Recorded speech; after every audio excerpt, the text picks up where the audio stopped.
Did you know that you could get even longer interviews with some of the most successful creators? You can with How I Built It Pro.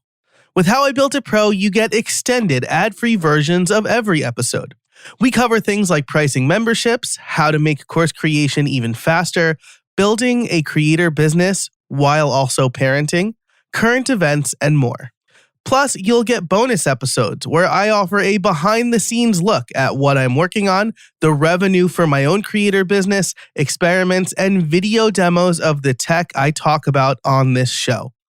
You can join How I Built It Pro today for just $5 a month or $50 a year. Sign up over at howibuilt.it/pro or use the link in your podcast app.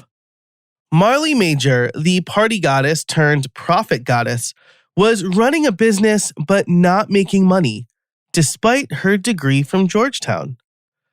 But she managed to turn it around with this one weird trick. Okay, that sounds a little clickbaity, but it's true. See, Marley didn't have a system in place for her business. She, like many creators, wasn't spending her time wisely. So she decided to do something about it.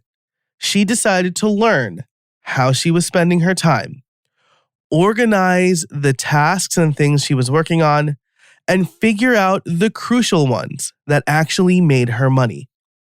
And it all started with that one weird trick: time tracking. I'm a big fan of time tracking, and this conversation with Marley is fantastic. We kind of commiserate on mistakes we've made over the years that we don't want you, dear listener, to make. And so look for these top takeaways.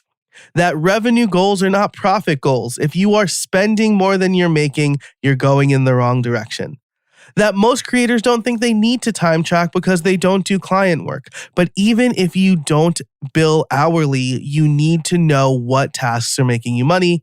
And aside from understanding tasks, time tracking can hold you accountable. And we'll talk about some automated tools that can help you, even if you don't want to put in a formal time tracking system, though Marley recommends a piece of paper and a pencil. For all of the show notes, you can head over to howibuilt.it/301. Thanks so much to this week's sponsors, Ahrefs, Groundhog, and LearnDash. You'll hear about them later on in the episode. Oh, by the way, in How I Built It Pro, we talk about what you need to do to sell your book, and we talk about the universal principle. What is that? Definitely check it out. Again, all the show notes are over at howibuilt.it/301. But for now, let's get into the intro and then the interview. Hey, everybody, and welcome to How I Built It, the podcast where you get free coaching calls from successful creators. Each week, you get actionable advice on how you can build a better content business to increase revenue and establish yourself as an authority. I'm your host, Joe Casabona. Now let's get to it. All right, welcome to episode 301. I'm here with Marley Majcher. She is the CEO of The Party Goddess. And I'm really excited because I read your book, But Are You Making Money? And it's something that really resonated with me as a business owner of like 2 decades. I started in high school. And I just always feel like it's a constant struggle, right? Like, am I making money? Like, people think of like business as glamorous or whatever. Like, oh, you must be rich. But anyway, let's bring in Marley first, and then I can keep gushing. So Marley, how are you today? I'm great. And I'm so glad to be here talking about one of my absolute favorite topics. I have a hard-won badge of honor when it comes to this, which I'm sure a lot of your listeners can relate to. Yeah, for sure, right? Because I will never forget this. I was in like an off-campus apartment in college, and my roommate's friend was over, and she was asking me what I was doing, what I do, and I was like, oh yeah, I'm self-employed, and she's like, you own your own business, and then like started coming on to me. I'm like, believe me, it's not what you think. Exactly. I'm not like Zuck. Right. And that only makes the allure more, right? Yeah, like, right. Oh, no. Yeah. And it's like it's a struggle sometimes. And your book really resonated with me in a few ways. But first, I would love for you to kind of set the stage for us. You tell a story in your book about, I think you were out with your was it your in-laws or your parents? No, it was my parents and Okay. my second husband at that point, Okay. so basically, to go back about 10 seconds, I had gotten my business degree from Georgetown. And so that's important, I think, for people to realize, because so many times entrepreneurs, we're so hard on ourselves. And I'm coming to the table saying, I was the biggest hot mess you've ever seen.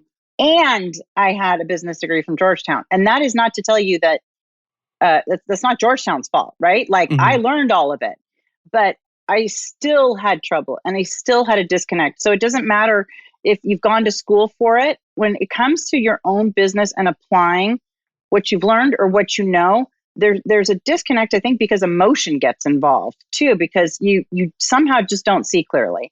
So I basically started in the restaurant business, and from the right out of college, and I married a chef, and that's a whole other long story. But I once in the restaurant business got tons of publicity. My goal was to make $1 million my first year, which I did.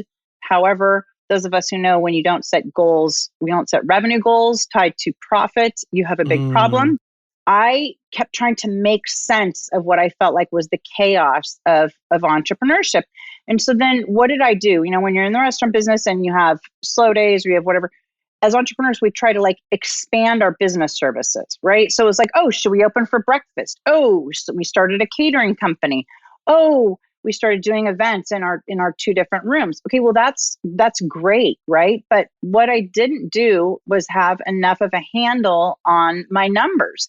And so years into having the restaurant, and then, you know, realizing, oh my gosh, we're doing tons of sales and I'm great at this supposedly glamorous life on the front page of the newspaper.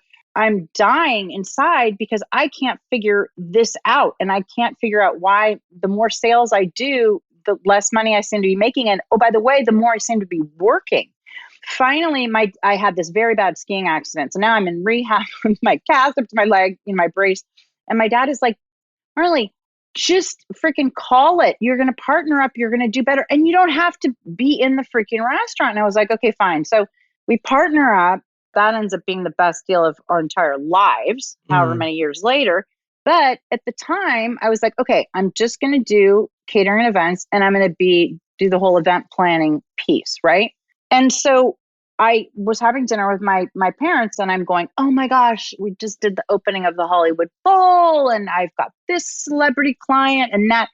And my dad, I just remember he was just over it at that point and was like, but are you making any money?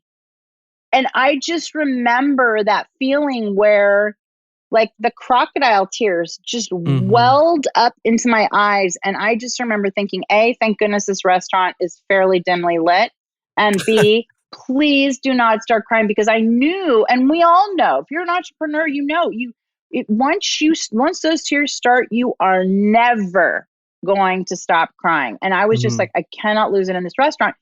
But I knew at that point I couldn't answer his question, right? And when I couldn't answer that question squarely, I was like, I am done with this story. I am done with the excuses. I'm creative. I'm too busy. I have too much business. I don't have time. I was like, no more.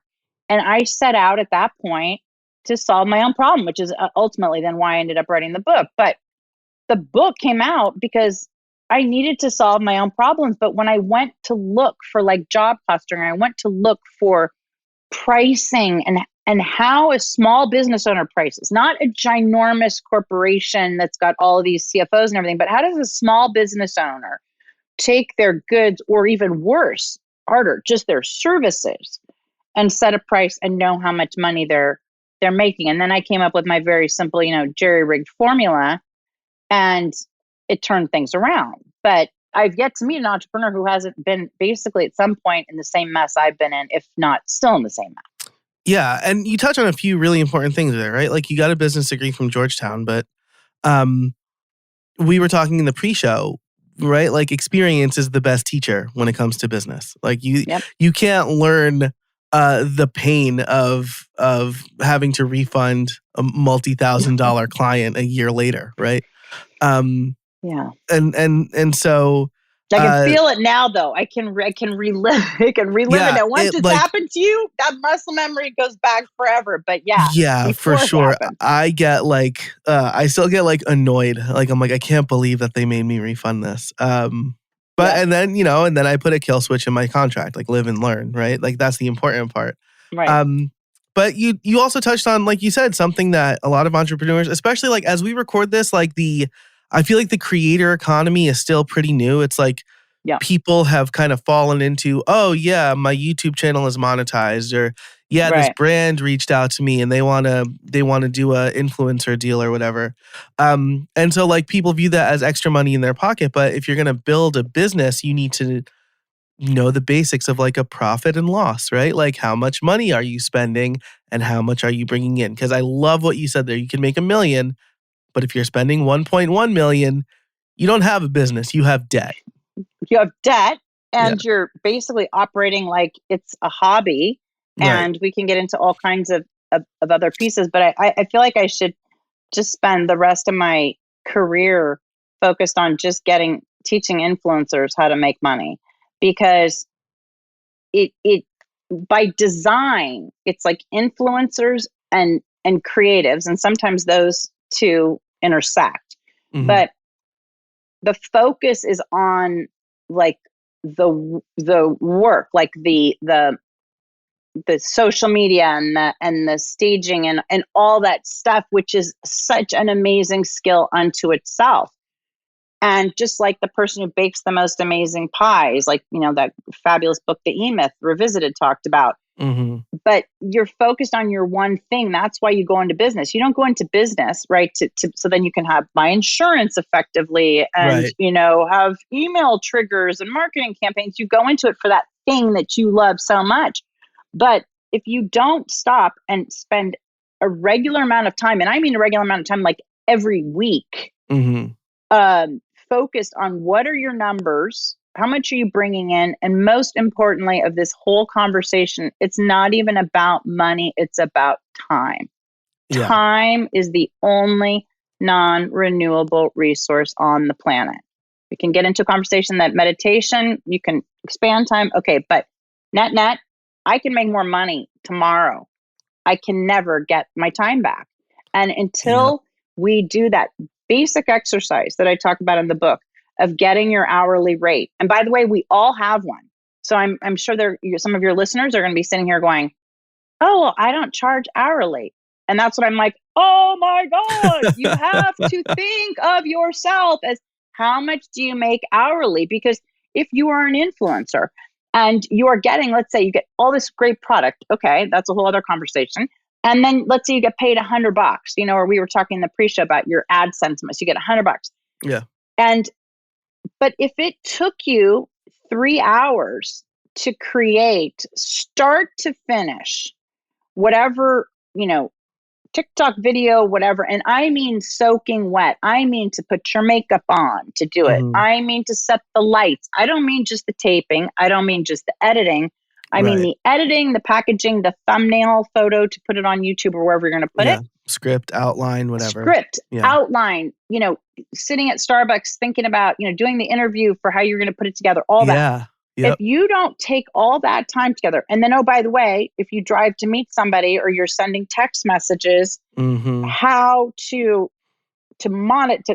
add that into your formula, you're not making, so you think you're making $100, you're like, oh, this only took me 10 minutes every time. It's like, no, first of all, it probably took the 3 hours, like I said initially, but really it probably took like 8. Right. And the key activity is to figure out how much time and be honest, and then divide it by your hourly rate. Because what you'll find out very quickly is your hourly rate, like I found out in the book, I should have been working at McDonald's. I literally would have been Right. making more money at McDonald's.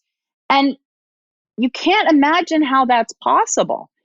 But the only way that I've gotten people like to wake up and really realize what I'm talking about is when you do an hourly rate. And I think it's because we have so much associated. Like we know lawyers make $400 an hour or $700 an hour, and doctors get X amount for a surgery, right? So you have these numbers in your head about like what a successful person gets. And then you're like, oh, a maintenance worker gets this, and a minimum wage is this. Once you start getting, if you have your own business and you start getting anywhere near minimum wage, I'm going to tell you, you know what, go work for somebody else because the stress Right. isn't worth it. Right. Because by the way, you're not even making minimum wage. That's just what you think you're making. Right.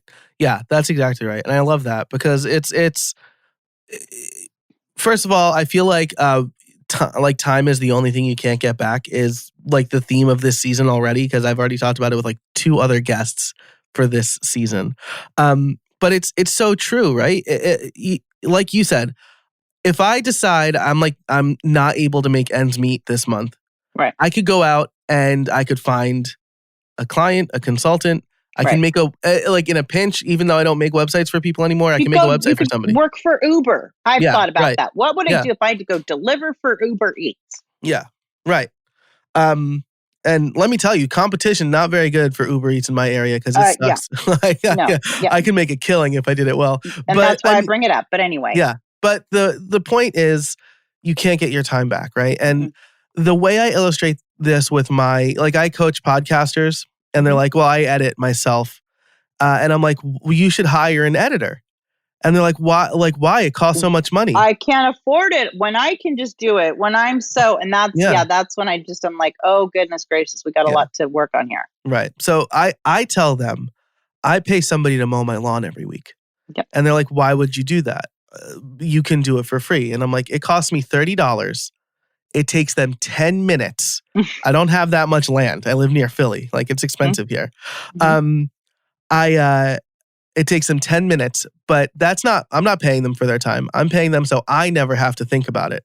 Because the last time I mowed my lawn, it had been 3 weeks and it rained a lot and I have a cheap lawnmower and it took me 5 hours.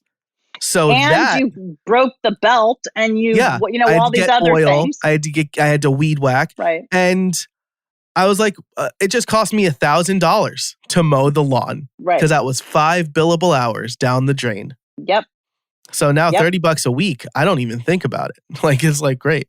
Well, and the add-on to that conversation, kind of like the pro tip becomes, so if it's $30, then what you start thinking about is, okay, yes, paying that person so that you have that time to do it. But when you switch out that activity that's, the $30 or cleaning something or whatever that you can hire somebody else for, and you substitute it for one of your higher level activities, right. That's when the magic happens in that delta of, I just paid this person $30, but guess what? They took them 10 minutes, whatever is going to take me an hour, probably 2, even if you did it regularly, probably take you 2 hours because you still don't know what you're doing, whatever. Right.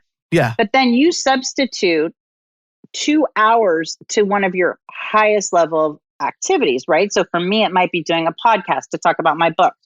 For you, it might be, coaching, and you get X number of $200 an hour. Let's pretend. Yeah, whatever. That's exactly right. That's exactly what I charge. Yeah. Okay, so the point is that you get $400, right, versus $30. So now look, you just gave yourself a raise of $370 by having somebody mow the lawn.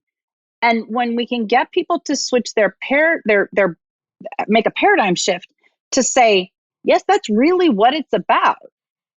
Now maybe you might need time just to go, excuse me, to a movie and relax. But the point is, if you just purely switch one activity for a high level activity, the game totally changes. And now you have a profitable company. Right. I love the way you like a low activity for a high activity. He talks about this, right? There's like the $10 tasks and then there's like the $1,000 tasks, right? Like, $10 task might be like checking your email, and a $100 task might be like evaluating a task manager or whatever, right? And and you want to do as many $1,000 tasks as possible, right? Where like $1,000 is like whatever. It's the highest amount you can do. And then when you start kind of getting the hang of it, because remember, none of this stuff is going to come naturally. It didn't come naturally for me. Yeah. For years and years and years. Human beings have been trained to think money out is worse than time out. Absolutely. Yeah. And the other piece about that is then when you start going to the really advanced level, where you not only say the, the $30 or the $10 activity for the $1,000 activity, but then when you start talking about $1,000 activity that's actually going to pay dividends, Mm-hmm. right? Because then you're talking about something like, wait a second, if I do hire this person, not only am I not going to have to do this, component, but then they're actually going to be able to grow in the position and bring in more. And then, then the extra money in the bank account, if you were paying yourself interest, blah, blah, blah, you know what I mean? Then it starts compounding. Right. Now you're using your money instead of paying a late fee or percentage on your credit cards. So the whole game starts really, really shifting. But you have to step back and work on your business, not in it. And anybody I hear that's just like, I'm so busy, I'm so busy, I'm so busy, and it's all doing whatever their activity is, doing videos or podcasting, whatever, and Right. not spending that time critically thinking and evaluating, there's no way you're making as much as you should be. Right. Yeah. And I challenge people to say like, hey, skip your video this week and instead spend some time, right? I know it's hard to see it, but this is going to be a more valuable activity for you Yep. this week. Yep. Change the title on one of your YouTube videos and then increase views that way or whatever. And change the thumbnail. Okay, 15 minutes. And I guarantee you, if one person notices, give them a prize and then do a whole social media campaign about that, Yeah, exactly. Which, spoiler alert, in a couple of episodes, I'm going to be talking to Jake Thomas about this very thing. So be sure to subscribe if you're not subscribed to this show. Absolutely. Now, you need to think about how much you make hourly.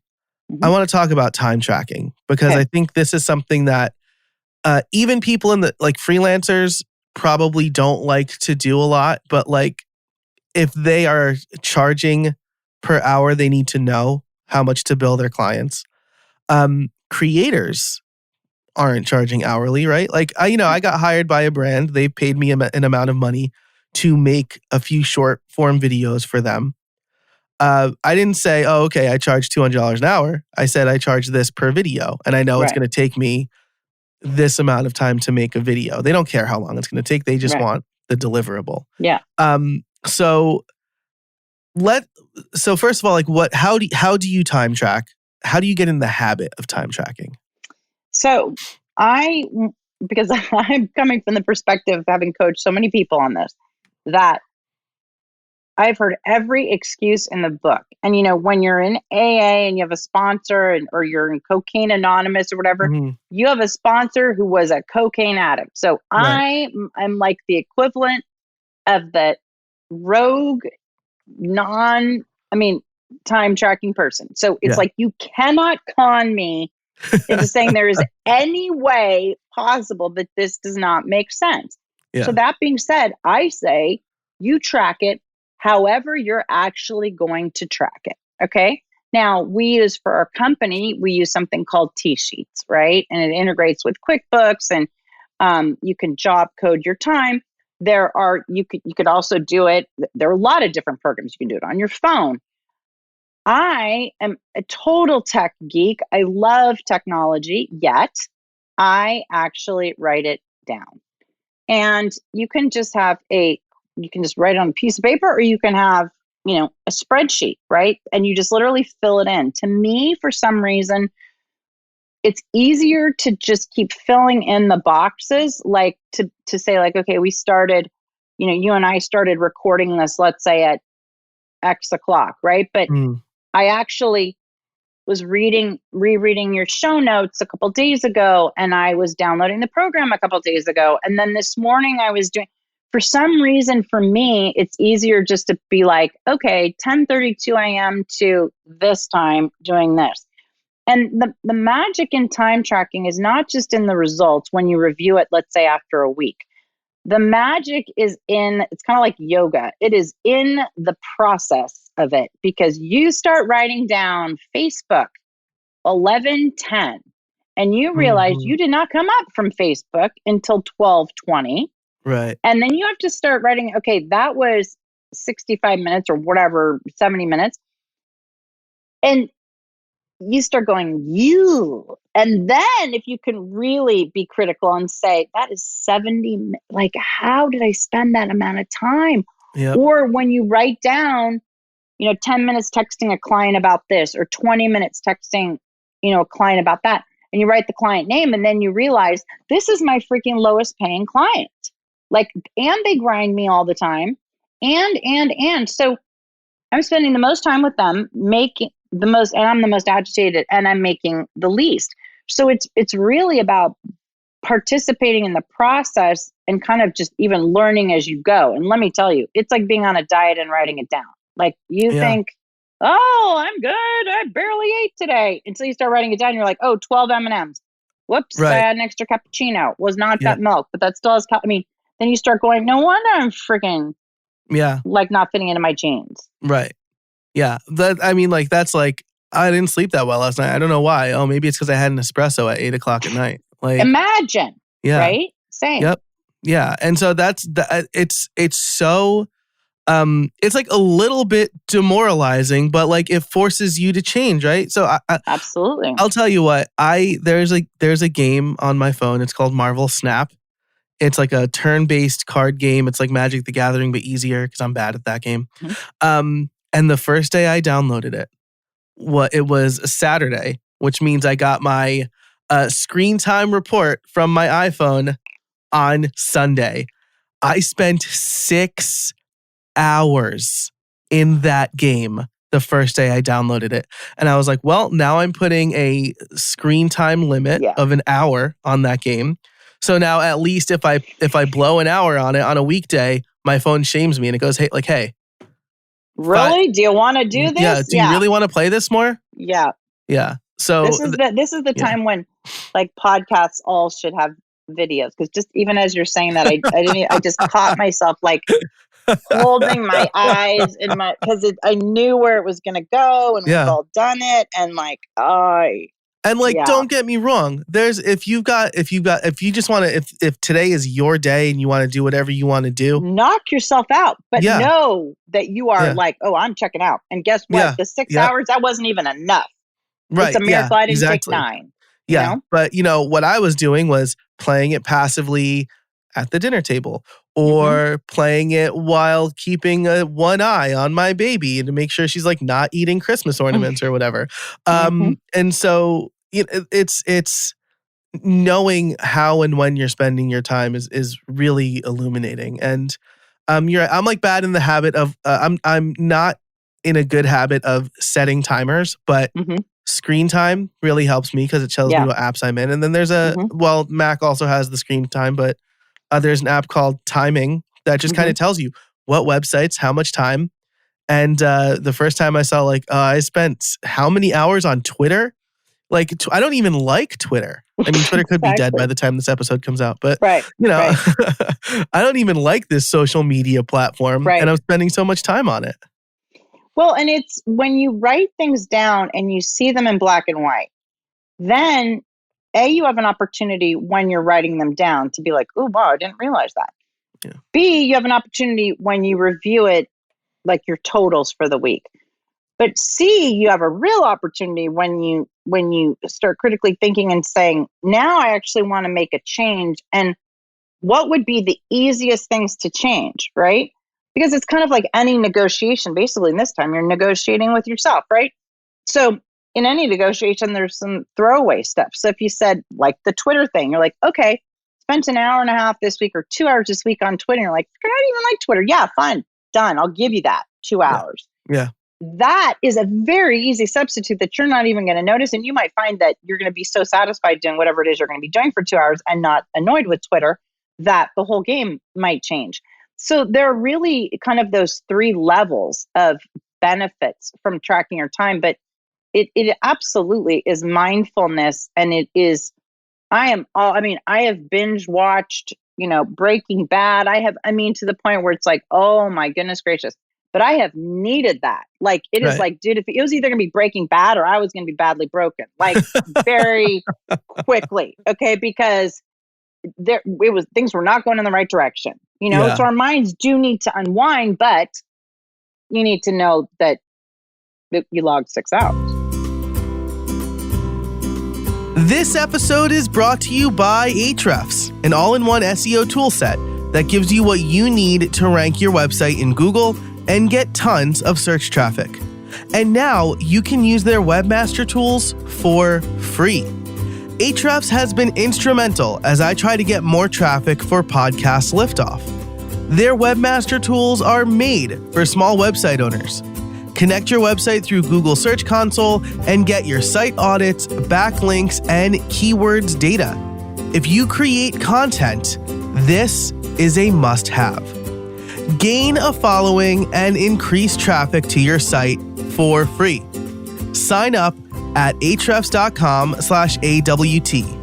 That's AHREFS.com/AWT.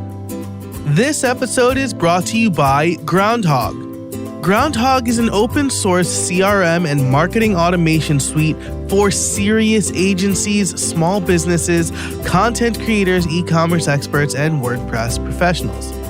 Groundhog allows you to create funnels, automate email and SMS communications, and manage your contacts from the comfort of your WordPress dashboard. Unlike other SaaS CRM platforms, Groundhog does not charge you a success tax. Groundhog charges a flat rate fee, regardless of the size of your list. Groundhog will never charge you more as your list grows. It also integrates with all of the top WordPress e-commerce, LMS, and membership plugins to create a unified customer experience. Start now with a 14-day demo for $1. Go to howibuilt.it/groundhog. That's howibuilt.it/GROUNDHOGG. Or use the code HowIBuiltIt for 20% off your first year of any plan. Thanks so much to Groundhog for sponsoring this episode of How I Built It. This episode is brought to you by LearnDash. Look, I've been making courses for a long time. I've taught at the college level, and I've created curriculums for several different organizations, including Udemy, Sessions College, and LinkedIn Learning. When I create my own courses, there's no better option than LearnDash. LearnDash combines cutting-edge e-learning tools with WordPress. They're trusted to power learning programs for major universities, small to mid-sized companies, startups, and creators worldwide. What makes LearnDash so great is it was created by and is run by people who deeply understand online learning and adds features that are truly helpful for independent course creators. I love the user experience. And now you can import Vimeo and YouTube playlists and have a course created automatically in seconds. I trust LearnDash to run my courses and membership, and you should too. Learn more at howibuilt.it/LearnDash. You know, as this episode comes out, Jedi Survivor is coming out for Xbox, and I know I'm going to spend a lot of time on I know my wife knows, like we're going to have that time on the calendar, but I love it. But isn't that amazing? Because guess what? You're going to have the time on the calendar, but because you're planning and then there's the whole thing of for every minute you plan, you save 4 minutes, right? Yeah. So just you having that on the calendar, even if you plan for 6 hours, you just, according to that formula, save 24. So there you go. Yeah, I like that a lot. For every minute you plan, you save 4 minutes. And this is like, because, and what that really gets at the root of, and this is why I like talking about time tracking, right? Because you need to know how you're spending your time, and then you can think about how you should be spending your time. So I'm going to show, this is another reason maybe why we should have video, but, this is my little like to-do list card for the day. I use the analog system by Ugmonk, and I like it because there's a little slot and it sits upright and I have to look at it while I'm at my desk. And I write this card out the night before so that when I get to my desk, I'm not like, oh, what am I even gonna do today? Right. Well, the other thing on that too, because I have like they can't see it, but I have like I do everything on blank index card. Yeah. And one of the amazing things is when you do what you did, which is, you have your to-do on the card, And then I have two extra things that if I really need to kick it in gear, I put an A, B, or C, which is the, like the priority level. Because sometimes if you plan to do these things and you haven't, quote, wide open day, and then, something comes up, I want to at least know I'm focusing, not just going top to bottom on the list, because I think there's something in our Mm, brains that just wants to go top to bottom. I yeah. want to know I better do the freaking A's, right? And the Yeah. A's aren't necessarily going to come out at the top, because when I'm brainstorming the list, I might not think of it. So Right. I do the ABC thing as far as the prioritization. But the other thing I do is I do a zero, like literally a zero, or I do a $1 sign, a $2 sign, and a $3 sign. And what that does is reminds me, this $3 sign, spend 10 minutes, dingbat, finishing this contract to send off to the client, and you're going to get a deposit for $30,000 or whatever it is. So guess what? If I see that and I know all of a sudden, oh, and I see something that's like a $3 sign and an A, well, it's very simple to start organizing your time, especially for newbies doing this. I mean, sometimes we need the paint by numbers, and Right. sometimes it's just nice not to think. But when you start looking at all this stuff where it's like, mail whatever back, or versus something that's going to be like, return coaching client email. And that's going to give you a $3 sign. The other thing is going to give you a zero. Right. Oh my, you just start training your brain to recognize important things. And that's what it's all about. Yeah, for sure. I love that, right? Because I'm always inclined to like, there's 10 things on my list. Um, and I'm inclined to do the ones that are gonna make me fill in the most bubbles. Um, and like one is like pick up my kids. Like there's no way I'm not gonna do that. That's just like an easy check mark, right? Mm-hmm. Um, but like clear inbox or like write social media posts, like I don't need to do that. Mm-hmm. Like there's also like send content ideas to this brand so that we can Mm-hmm. get proposals together. Well, Um, so yeah, that would yeah. be a That's a huge, that's a three like, dollar sign. Yeah, right? yeah, Big time. yeah, And by the way, it doesn't mean that necessarily you'll do it today, but as you say, you're sitting there looking at it every day. So after a couple of days, you're like, dude, and oh, by the way, the yeah. mortgage is due or the rent is due. And oh, Right. you know what? Let's just freaking knock this out. Yeah, absolutely. So that's the other. I have another card here. It's called my 5 critical actions for the week. These are Well, the things that need to be done, like mm-hmm, no matter what, and those are the things I look at every day. So, um, and but all of this because I time track and I know again I've been freelancing. I've been self employed since high school. yep. So I had to learn and then, and now I have 3 kids and a mortgage. Like Yep. I need to know how to spend my time wisely. And so Yep. um as we kind of come to the end of this, I think you probably already told us, but let's say creators are listening and they're like, geez, I don't know how much time I'm spending on Right. TikTok videos. Right. What do you recommend to their like Very first? simple. Yeah. Just take a blank piece of paper. And because, I mean, as I say, even if I say download an app, it's going to be like, oh, and then you got to set up the account. There's too Yeah, many ways that's to get out of friction. this. Right. Okay. Yeah. So take a piece of paper and write today's date. And then you just write whatever time you're starting. You're like, okay, 9:40 a.m., to, and then you're like, you're just doing your video. You don't have to get so granular where you're like, now I'm changing the lighting. Now I'm whatever. Just be Right. like, because the idea is also to learn that next advanced part two is to learn how long something takes you. So then you can price yourself better in the future. And then you can start charging what you're worth and saying no and not get lowballed and feel guilty, because you're going to start these timers with your TikTok video. And then you're going to start realizing, wow, it takes about 3 hours total by the time this is all said and done, or two or whatever. And then you can say, so for me to be an influencer, or for me to get merchandise, or for me to get, it needs to be X amount in cash, or let's say 10 times that in the value of merchandise, whatever your formula is going to be. Right. But that's what I would say, is just start writing it down and just put the activity. And then when you switch to Facebook or Twitter, and by the way, even if you switch to doing 5 seconds, 2 minutes of a text, stop and just train yourself. Text message for that client. then go back. And just so that you can just see it, because the other thing you're going to also realize is all this switching back and forth is what makes us very inefficient. And it Right. takes our brains have to restart. So there's a whole other productivity lesson just in that. Yeah, context switching it's huge and killer. Huge, Yeah. huge. Um, I've started doing this, right? Because I read Carrie Nieuwhof's book about like finding your green zone. Mm-hmm. And so I actually have a focus mode on my phone called Green Zone, where the only thing that the only notifications that break through are my wife, my mom, and my kids' schools. Yeah. Those are the only 4 entities. Yeah. Because if something's wrong, invariably my mom is going to be the person to tell me anyway. Right. Or if my kid's sick, right? And so everything else can wait. I'm not going to be in a green zone all day. Right.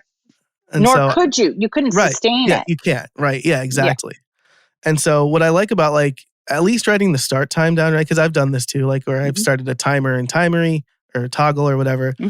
And then I'll do a task and then 5 hours will go by and I'm like, wow, it's taking me 5 hours to do that task. But what I did was I went to Facebook or I went to Twitter or I played. And by the way, if that happens, you don't have to start all over again. Just stop the timer then, because you can even do the timer on your phone. Is really easy, a stopwatch. Right. And just put, okay, yeah, you were still doing that task for 5 hours, but then just try to guesstimate. Right. Okay, I was on Facebook for about this, and then just start chunking it down, and then just try to get back to being better. The other thing is, like the Pomodoro method's all about the 50 minutes, and then you take a 10-minute break or something. So the other thing you can do too is you can set your stopwatch when you start, but always then set an alarm for, let's say, 50 minutes, which is when we should get up and walk around and clear our heads anyway. And that's a good reminder to be like, what did I just do in that 50 minutes? Yeah, absolutely. And right, like if like at least starting the timer makes you face the fact that you have wasted some time on Facebook anyway, right? Like that's so I love that. Marley, this has been really fantastic. Stick around for the pro show if you want to hear more conversation with Marley Majcher. You can sign up for $5 a month, which is less than the coffee that I bought at the coffee shop this morning. So you can do that over at howibuiltit.com/pro. But Marley, if people want to learn more about you, where can they find you? On social media, of course, our website is theprofitgoddess.com. And then for any of your listeners who want to get kind of a free taste of what I'm talking about, it's sort of like a little video, free video series about kind of the principles in the book. You can go to mini.theprofitgoddess.com. And that's 2 D's and 2 S's. And then, of course, you can buy the book on Amazon, which I would love. Yes. That'd be amazing. Also, I don't know if this helps you or hurts you. Maybe we could talk about this in pro, but I think it's part of Kindle Unlimited, which is how I read it. I think. Oh, yeah. Okay, done. Yeah. So, I think you get to choose if it's on Unlimited or not. So, fabulous. Or maybe it's not. Maybe I'll have to check. We'll check this in pro. But I'll include all of that in the show notes as well. So theprofitgoddess.com and mini.theprofitgoddess.com. Yeah. And if you want to get links to everything we talked about, because we mentioned apps and resources and lots of other fun things, you can head over to howibuilt.it/301. Marley, thanks so much for joining us today. I really appreciate it. Thank you for having me. It's great. My pleasure. And thank you so much for listening. Thanks to our sponsors for this week, Ahrefs, Groundhog, and LearnDash. You can find them at the aforementioned howibuilt.it/301. And until next time, get out there and build something.